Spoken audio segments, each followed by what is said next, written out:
This is the 21st night of Ramadan.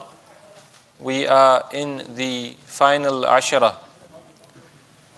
The first Ashara is associated with Rahmah and mercy, the second with Maghfirah and forgiveness, and the third with Itq min an-nar, emancipation and freedom from the fire of Jahannam. May Allah Azza wa Jal make us of those who are freed from the fire of Jahannam. May Allah subhanahu wa ta'ala forgive us and grant us an abundance of His rahmah and mercy. This is also the first night of the Sunnah i'tikaf. I want to take this opportunity to welcome all of those who are participating in the i'tikaf. Also to remind ourselves of the significance of this ibadah. لَغَدْوَةٌ فِي سَبِيلِ اللَّهِ أَوْ رَوْحَةٌ خَيْرٌ مِّنَ الدُّنْيَا وَمَا فِيهَا. Rasulullah sallallahu alayhi wasallam said, a morning or an evening in the path of Allah is better than the dunya and everything that it contains. أو كما قال عليه الصلاة والسلام. This is a reminder for everybody who's doing i'tikaf, for everybody who's doing khidmah and assisting, and for everybody besides. Because if a morning or an evening is better than the dunya and everything that it contains, then to squander a single moment, this fi sabilillah, in the path of Allah, is very generic, and it covers all sorts of categories of people. Those who are in the study of ilm and knowledge, those who are out for da'wah, those who are engaged in ibadah, all of this is fi sabilillah. And so to squander a single moment is to squander something which is more precious than the entire earth and all that it contains. And this is why it's the worst thing that we can possibly do to disturb a person who is engaged in dhikr. Nothing, my friends, nothing at all. No sufra, no dastarkhan, no food, no dates, nothing at all. No nidam, no intidam, no inconvenience can equal the value of a single heart that is focused on Allah subhanahu wa ta'ala. And a person, one person in a masjid who is doing dhikr and whose heart is connected with Allah is worth than 1,000 people who are ghafil and distracted. And this is why it is a sin, the greatest crime, to disturb a person who is engaged in ibadah. The greatest crime. لا تقوم الساعة حتى تقول Allah Allah. Qiyamah will not be established حتى يقال Allah Allah, until someone is remaining, one single person who says Allah Allah. The dhikr of Allah on the tongue of one person will prevent from the major qiyamah from happening. What of the minor qiyamat? This is why our shuyukh, they say that in our masajid and in our religious institutions in particular, a protection from fitna, the protection from fitna is the dhikr of Allah subhanahu wa ta'ala. We need to get our priorities right, every single one of us. There is no room whatsoever for petty talk and trivia when a person is engaged in ibadah. These salams and this minor socializing, it's not the place and time. In fact, the only way to get close to Allah subhanahu wa ta'ala, Allah is saying to Rasulullah sallallahu alayhi wasallam, لا تمدن عيناك إلى ما متعنا به أزواجا. Don't let your eyes look towards the benefits that we've given these various groups of people. And this is halal looking around. Rasulullah alayhi salatu wasalam is being told not to look at the luxuries of other groups of people. Who are we to do window shopping outside the masjid or inside the masjid if we want to be true salikin, people who are serious about getting close to Allah subhanahu wa ta'ala? We just don't seem to get it. We don't seem to understand the point. We are distracted. The ulama say that if you want to get close to Allah, you have to close your eyes to the dunya. Stop looking at other people's faces. Keep your eyes down. Stop looking around. The ulama say that if you want to get close to Allah, close your ears to the sounds of the dunya. This is why khalwa is part of our sharia. Khalwa meaning i'tikaf. Khalwa meaning seclusion. Khalwa meaning putting up barriers and curtains so you don't see anybody and you don't hear anybody. And it's ajib. We spend the first 10 days of Ramadan talking about Ramadan. And we spend the first few days of i'tikaf talking about i'tikaf. How is it going? But it's going fine. It would have been going fine if we didn't have this conversation. So we need to focus. The one single message, upstairs and downstairs, in the main prayer hall, in the basement, for those serving, for those assisting, for those attending, for those in i'tikaf, is silence, and silence. Focus. We either do ibadat, or like Imam Ghazali rahimahullah says, you can't do anything beneficial, go to sleep. It's better. It's far better than scrolling on our phones. It's far better than sending petty text messages. It's far better than discussing this, that, and the other. So my friends, it's important. This is why I'm emphasizing it in this way. We need to wake up, because our lives will go by. Puri zindagi khatam ho jayegi, aur 5 minute ki yaksui naseeb nahi hogi. Even on our deathbed, the dunya will distract us. This is what's going to happen if we don't find silence and peace inside our hearts and minds. We need to cut out the nonsense. We need to cut out our brains have been colonized by influences, and not always the right sort. We listen to a clip and it stays in our head. Somebody sees a pornographic image and it stays in their head. It's an injury and it's a wound on their heart which doesn't go away. You can't wash it away easily. So when are those moments going to come? Agar Shab-e Qadr kafi nahi hai, Ramazan ki raatein kafi nahi hai, to kab tawbah ki tawfiq hogi? Wo aansu kab bahenge? When are we going to have that silence? When are we going to have those moments? And so we need to focus. We need to use every moment as though it's the last drop of our blood, the last breath that we're going to take in this dunya. My friends, on a deathbed, suddenly, slowly, in youth, in old age, in sickness, in health, in poverty, in wealth, it's going to happen. This family, these friends, these people, these influences who want to interrupt your peace and shatter it, they will not benefit you on the day of Qiyamah in your qabr. They will not answer for you. I'm going into my qabr and you into yours. Every single one of us. And this is why our ulama say, Shaykh Zakaria rahimahullah, he writes that one of the benefits of i'tikaf is that it prepares you for your qabr. You might be in your qabr for millennia, for thousands of years, with nobody to talk to. If you get used to talking to Allah subhanahu wa ta'ala in your heart, if you become comfortable being just with Allah, only you and Allah, and then if Allah takes us to that level, then you don't exist either, only Allah exists. The state of fana. If we want to become comfortable in our qubur, then we need to become comfortable in this dunya, in this alam shahada as well. We need to be alone even when we are in company. This is so important.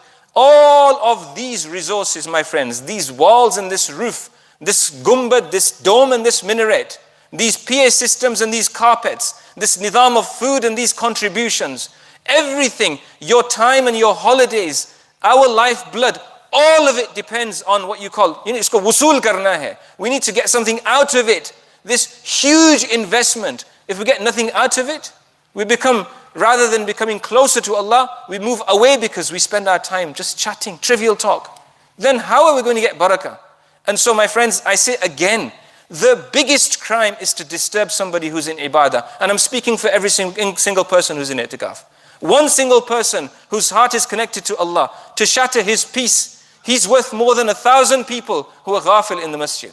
The rahmah of Allah subhanahu wa ta'ala and the nur descends on those masajid. في بيوت أذن الله أن ترفع ويذكر فيها اسمه يسبح له بالغدو والآصال رجال لا تلهيهم تجارة ولا بيع عن ذكر الله. Allah Ta'ala speaks of those people in the masajid of Allah where you find Allah's nur, in which Allah's name is taken, people whose heart are not distracted with trade and selling.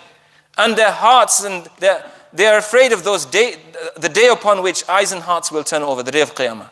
And so, the message, the single message for those in i'tikaf and those out of i'tikaf is that silence, that focus, that solitude, that peace. Whether we spend our night doing tilawat, or dhikr, or dua, or meditating, or resting, or even eating, that's fine.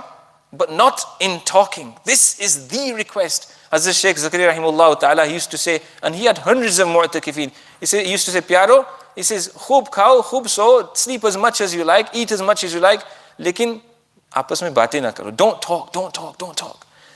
We heard this for decades from our Shaykh as well. The single point, he'd walk into the masjid and the noise, he'd be so happy. And this is why in his company, we had not one, two, scores of people who do a complete khatam. I'm talking about over the last few years. I'm talking about, he passed away in 2019. And then we saw this for a decade. Every single day there were people who were doing a complete khatam of Quran. One full khatam. What's our target? This is not just something relating to the old days. One man did 3 khatams in one day. And there were those who were doing 2 as well. Like Imam Shafi'i. I'm talking about in the 21st century. Yes, in the UK. And there are still people like that. I can name people for you who do 1 khatam every day. I can actually, 1, 2, 3, 4, I can give you a list of them. So we want to be somewhere there. If you can't join them, if you can't beat them, join them. So we want to be of those who at least have that space in our heart for this kind of ambition. It's not about just whiling time away.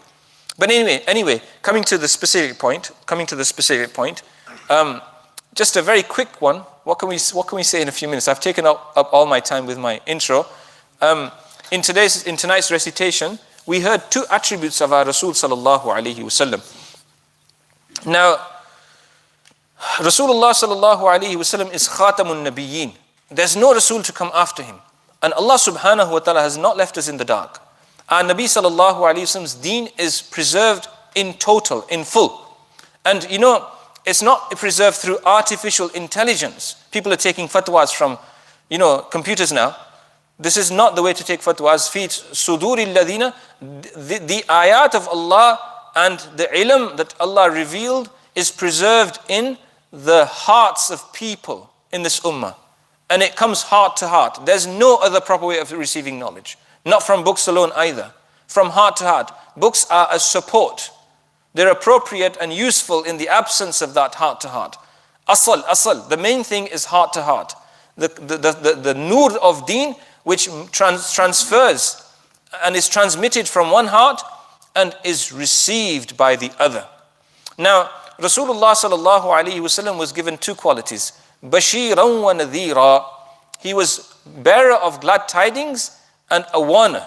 And Allah subhanahu wa ta'ala has placed those 2 qualities into 2 groups of the ummah. And this is established through the Quran. I'll quickly mention them and we shall conclude. Now, the first of those, Allah ta'ala says, وَلَوْلَا نَفَرَ مِنْ كُلِّ فِرْقَةٍ طَائِفَةٍ لِيَتَفَقَّهُوا فِي الدِّينِ وَيُنذِرُوا قَوْمَهُمْ إِذَا رَجَعُوا إِلَيْهِمْ لَعَلَّهُمْ يَحْذَرُونَ. This is the fuqaha this ayah is talking about in brief.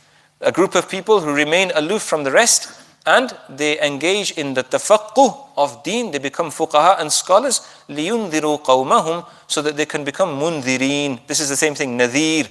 So the quality of indhar, of warning people that this is halal and haram, and I mentioned this a few days ago as well. This is the quality of the fuqaha.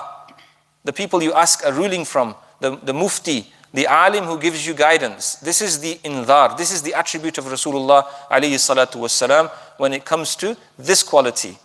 And Bashir, bearer of glad tidings, Allah Ta'ala says, Inna awliya Allahi la khawfun alayhim wa lahum yahzanun, alladhina amanu wa kanu yattaqun, lahumul bushra fil hayati dunya wa fil akhirah. Allah's friends, Inna awliya Allah, there's no fear on them, nor will they grieve. Who are they? Alladhina amanu, those who have iman, wa kanu yattaqun, and they consistently fear Allah subhanahu wa ta'ala. 2 qualities, true proper aqidah and iman, and taqwa of Allah subhanahu wa ta'ala. What do they get? Lahumul bushra, they get good news in the dunya and in the akhirah. And sometimes this good news is in the form of positive dreams as well, that they see, bisharat, and sometimes they're seen for them, other people see them. So these are the 2, the awliya of Allah, the fuqaha and the awliya. And if we hold on to those 2, we get the full picture of deen. Because we get both aspects, bashiran wa nadhira. The fuqaha for the mas'ala, the ruling, the ahukam, the fatwa, and the awliya, the pious saintly people for the bushra, the bishara, the good news, the positive encouragement. These are the 2 groups of people. Sometimes you find both qualities in a person who's very kamil. Sometimes you see one quality in one and another quality in another. Sometimes a person is just from predominantly he has the quality of indhar in him. Sometimes predominantly he has the quality of tabshir and ibshar in him. And sometimes you have both. But these are the 2. And this is why the summary of all of our deen, and indeed the summary of the Quran and Sunnah, is in 2 sciences. Fiqh and tasawwuf, suluk, the spiritual sciences. If we take both of them, we take all of the butter and the cream and the essence and the quintessence and the gems of the Quran and Sunnah, because both of them are based on the Quran and Sunnah. Any version of fiqh and suluk which is not based on the Quran and Sunnah is heresy and ignorance and misguidance. May Allah subhanahu wa ta'ala grant us tawfiq. And so once again I say, this is the 21st night. It's an odd night from the last Ashra. And so it could be tonight. Who knows? تنزل الملائكة والروح فيها بإذن ربهم من كل أمر سلام. So let us not waste a single moment. May Allah subhanahu wa ta'ala grant us tawfiq.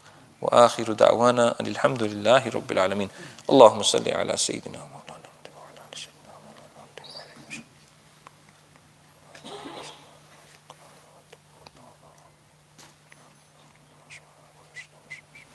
برحمتك يا رب.